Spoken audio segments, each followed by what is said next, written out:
Hello everyone. We are starting the tutorial number 2, the series of short tutorials on numerical relays. The first one was the application of numerical relays on transmission line protection using overcurrent relays. This one is on how numerical relays are applied and how the transmission line protection is better using numerical relays in case of the application of distance relays for protection of transmission lines.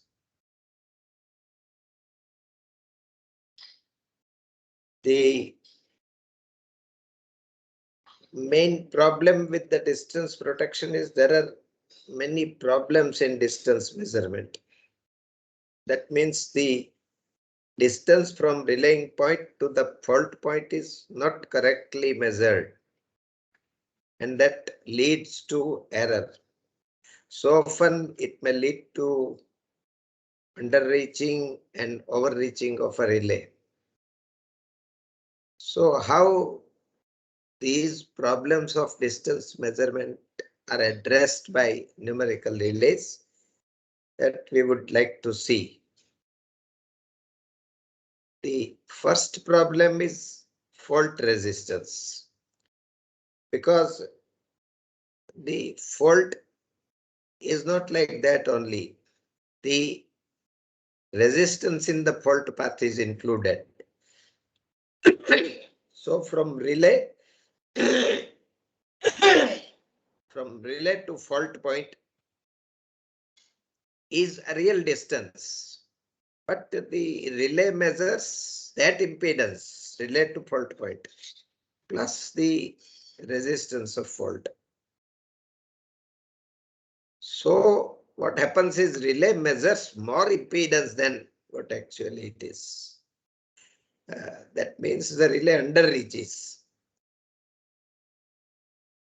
The different characteristics are available.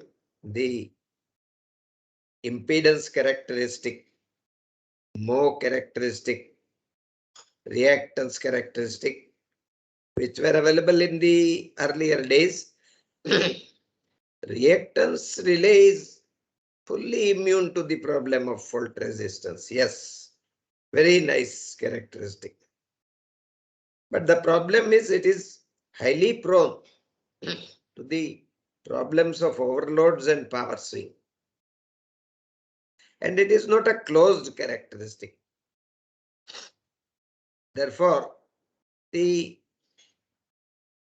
best characteristic that is offered by the very renowned modern numerical relay manufacturers is a quadrilateral characteristic. So that gives the advantages of reactance relay as well. It's a closed characteristic, and it is solving many other problems like overloads and power swing, as we shall see in course of time. The another advantage of this characteristic is you can incorporate as much fault resistance as you would like to, that is as per your requirement, as the power system network calls for, as the requirement of the power system network calls for. Another thing, fault resistance is quite small in LL fault, maybe hardly some 4 ohms or so, but for line to ground fault, it varies from 20 ohms to as bad as 50 ohms in case of the lines being installed in asphalt surfaces, in hilly areas. You see, so the fault resistance is of the order of 50 ohms, quite large. And this characteristic offers double setting. One setting for LL fault, another setting for LG fault. So this problem of fault resistance is addressed in a very nice way. To show you the characteristic, my friends, this is the characteristic. You can see that the normal load point is shown at P. Right. The transmission line to be protected is roughly at an angle of 75 or 80 degrees to the R axis, that is resistance axis. We draw the distance relay characteristics on Rx plane, that is resistance reactance plane. So if you see this, the quadrilateral relay, the width can be adjusted according to the requirement, right? And you can incorporate whatever fault resistance you want to incorporate. So it can incorporate quite a big large fault resistance all the way, because it is closed. It is better with reference to other problems, as we shall see. The next problem is close-in faults. Close-in faults means fault very near to the relaying point. When the fault is very near to the relaying point, the voltage available at relaying point is very small. And if the fault is just after relay, then that means just after the circuit breaker, then the voltage is zero. And if the voltage is zero or very small, the distance relay cannot measure impedance, it will fail to operate. The numerical relay manufacturers give a feature, what is known as voltage memory. That means it measures the voltage available at the relaying point, and if it is found that it is less than 15% of the rated voltage of the relay, usually 110 volts, the numerical relay uses the pre-fault voltage rather than the faulted voltage. Therefore, the relay certainly operates. There is no problem of non-operation, right? But if it is a three-phase to ground fault, all voltages are zero, and you cannot use voltage memory also. Basically, you cannot use distance protection. That is the problem. So what numerical relay does is, it gives you a facility of SOTF. That is switch on to fault facility. If voltage available is zero, exactly zero, then numerical relay blocks operation of distance scheme and uses the instantaneous overcurrent relay to trip the breaker. As it is said, SOTF. SOTF means fault was already existing when you switched on the line. This is usually possible when the earthing switch is on. As you can see in the figure, earthing switch is on and relay is made on. Breaker is made on. Earthing switch is already on and breaker is made on. So voltage at the relaying point is zero, and relay will forget distance protection and it will issue instantaneous signal to circuit breaker. One may say that between a breaker and earthing switch at the same end there is an interlock, but the SOTF facility is more useful when earthing switch, say ES2, at the other end is on and breaker CB1 is being made on. So if CB1 is made on and ES2 was already on and CB1 is on, then there is no interlock between CB1 and ES2. So this is also a kind of switching on to a fault, and in this case also the distance relay will issue, the relay R will issue an instantaneous command to CB1.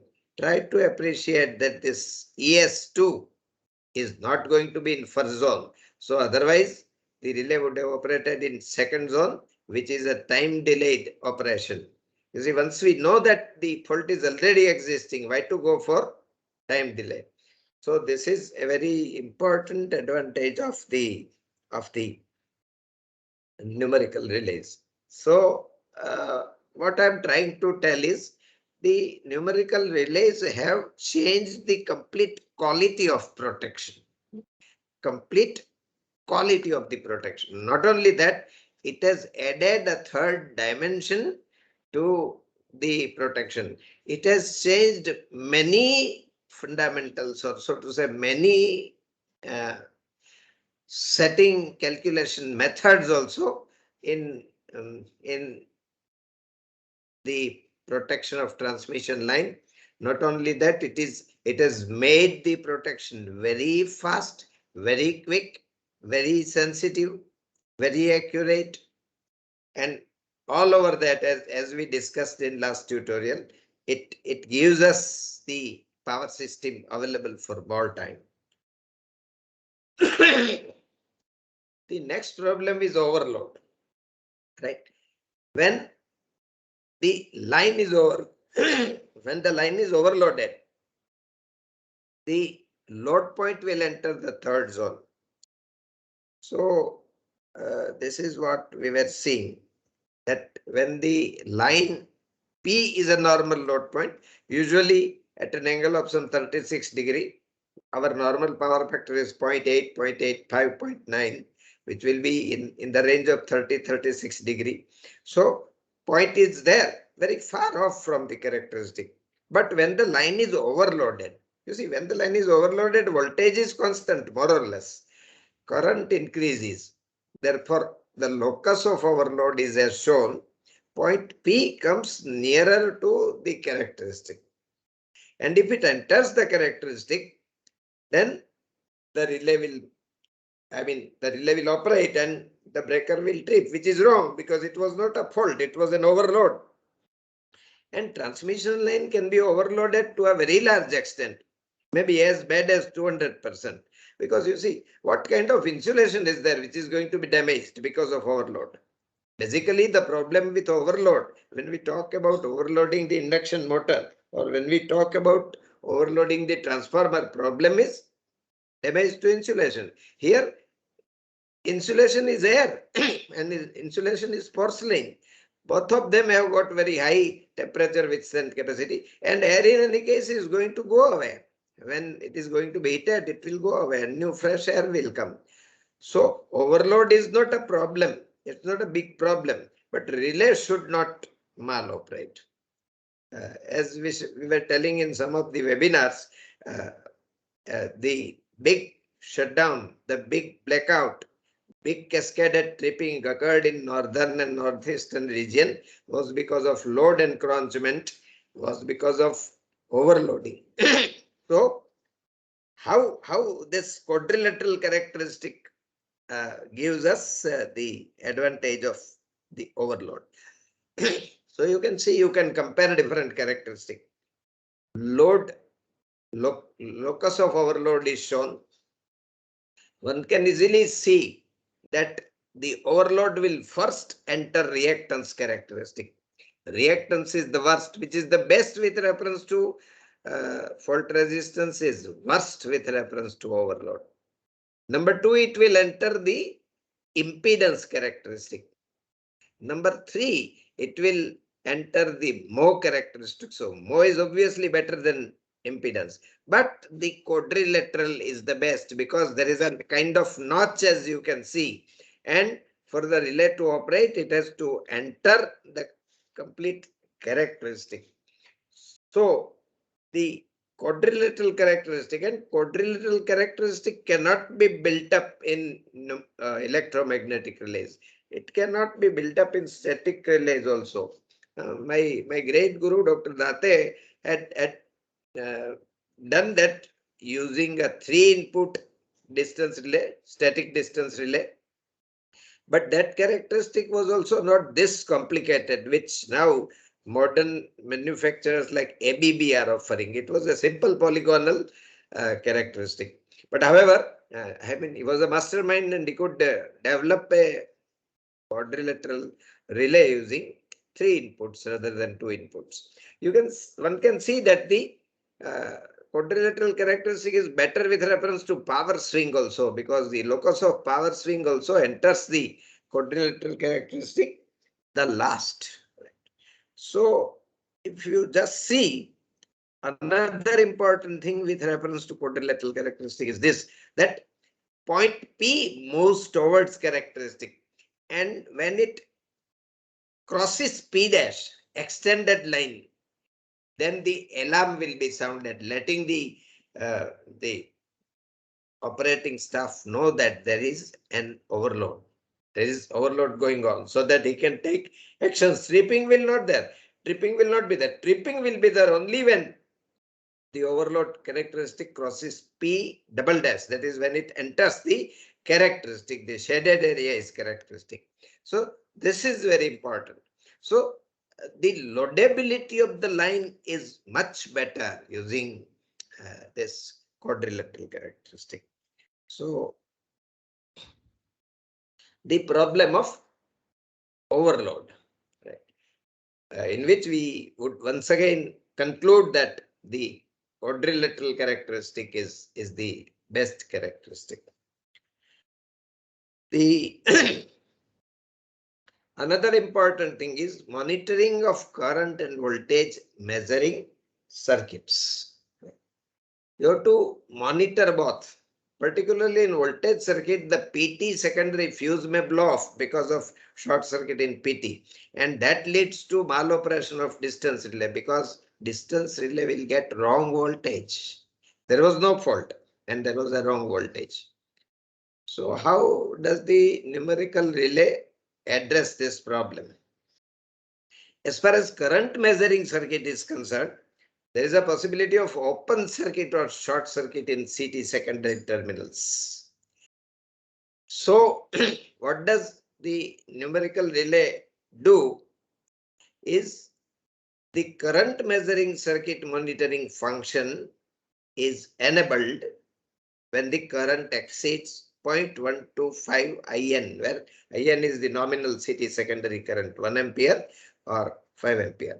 I mean, the philosophy that I am telling to you is from one of the renowned manufacturers. Usually, most of the relay manufacturers are using this kind of logic.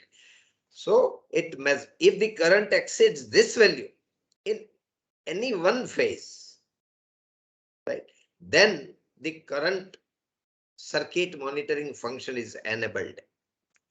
Once monitoring is enabled, the NPS, that is negative phase sequence component of the system current I2, is determined. Now, negative phase sequence current can be present if one of the CT becomes open circuited, that is out of RYB, if one of the CT secondary terminals is either open circuited or short circuited, or it can happen even if there is a genuine fault. Two possibilities are there, and we do not want any alarm or anything when there is a genuine fault. So genuine fault and CT open circuit, short circuit has to be discriminated.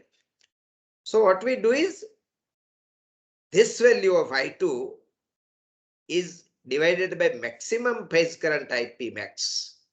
Now when there is a fault, this IP max, maximum phase current, means out of the three phase current, whichever is maximum, this maximum phase current will be very high when there is a fault. Otherwise, it will be normal current. And this current is compared, IP max is compared with I set threshold value. If I2 by IP max is more than I set, you see, I told you that when there is a fault, IP max will be very high, and I2 by IP max cannot be more than I set, because IP max denominator is very high. Therefore, I2 by IP max will be very low. So it cannot be more than I set. But if it is more than I set, it is taken for granted that CT, there is some problem with the CT, and alarm will be sounded. This is what is done in case of the current measuring circuit. Voltage measuring circuit, what do we do? There are two possibilities, that all the three fuses of the voltage circuit, RYB, all the three have blown. Also, no voltage is available, no NPS voltage also will not be there. So what is followed is, the monitoring phase to phase or that is line voltages that fall below the default threshold of 0.4 Vn, where Vn is the nominal secondary line voltage of PT, which is 110 volt usually. This monitoring function is enabled when the phase current is greater than 0.05 In. For such a condition, monitoring signal is issued after a preset time delay. Some time delay is used. If there would have been a genuine fault, there would have been a genuine fault within this time delay, the distance relay would have operated. So that is the reason why.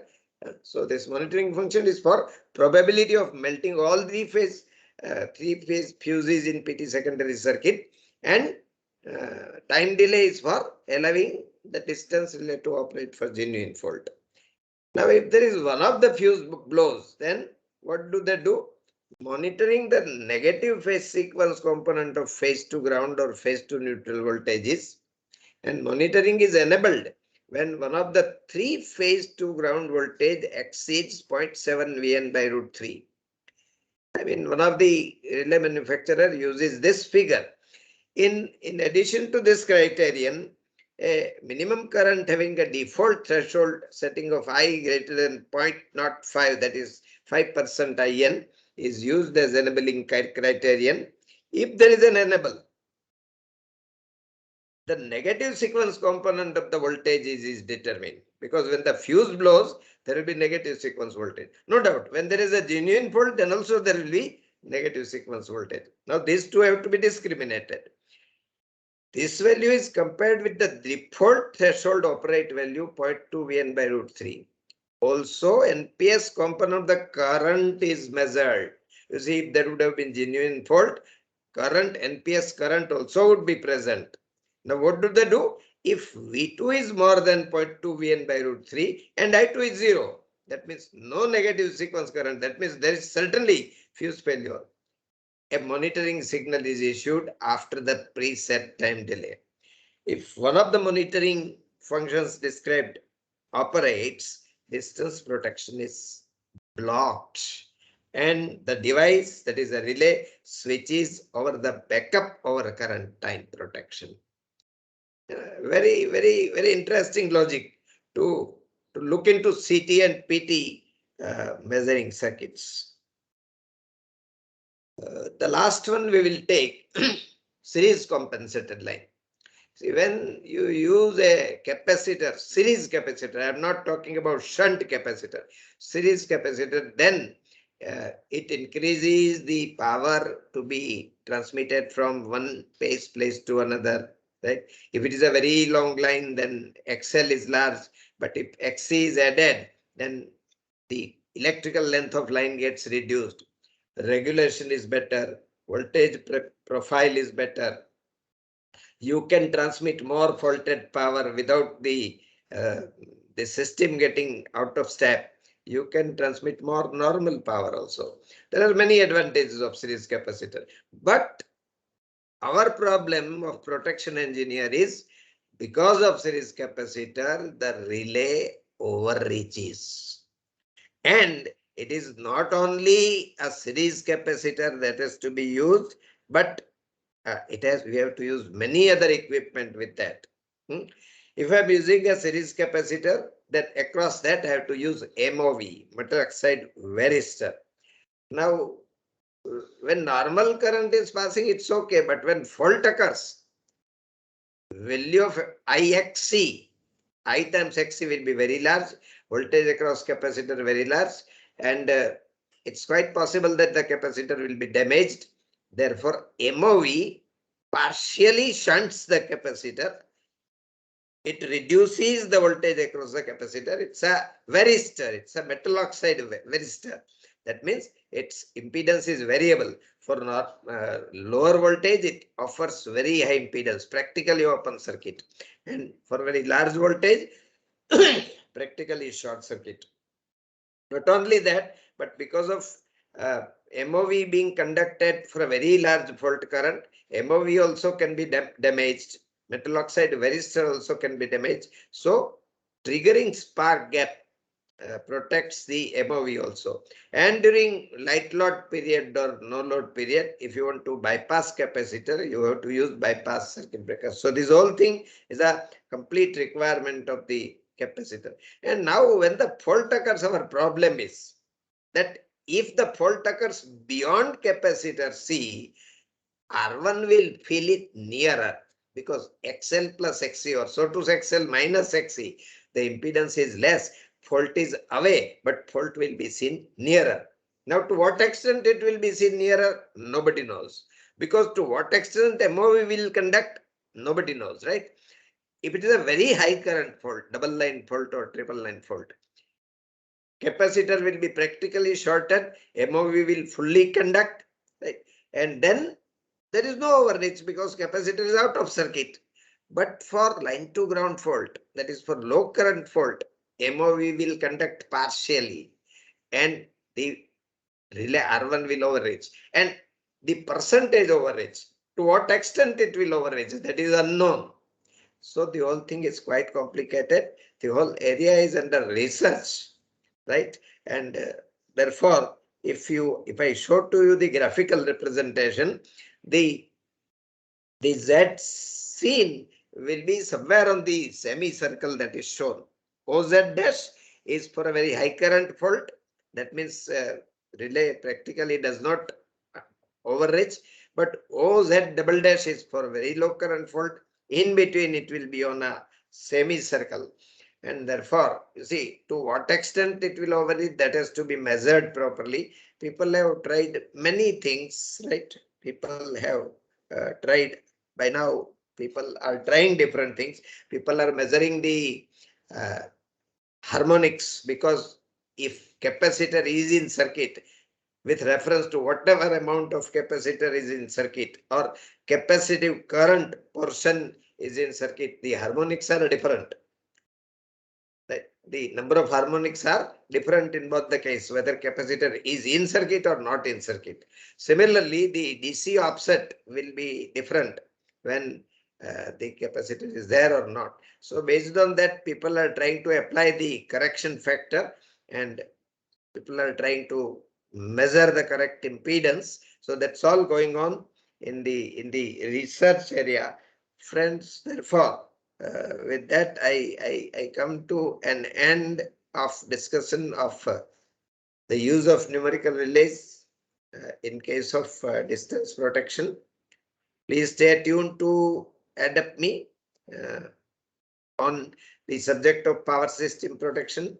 Already 3 modules are uploaded on Adapt Me and available. You can download the app and subscribe for the modules if you want to learn more and more in power system. But all the same, we will be going on with this short tutorials of 15-20 minutes each, and we'll try to give you the knowledge with reference to power system protection. Right now, our series is on use of numerical relays for protection of different equipment. Thank you, friends. Good day.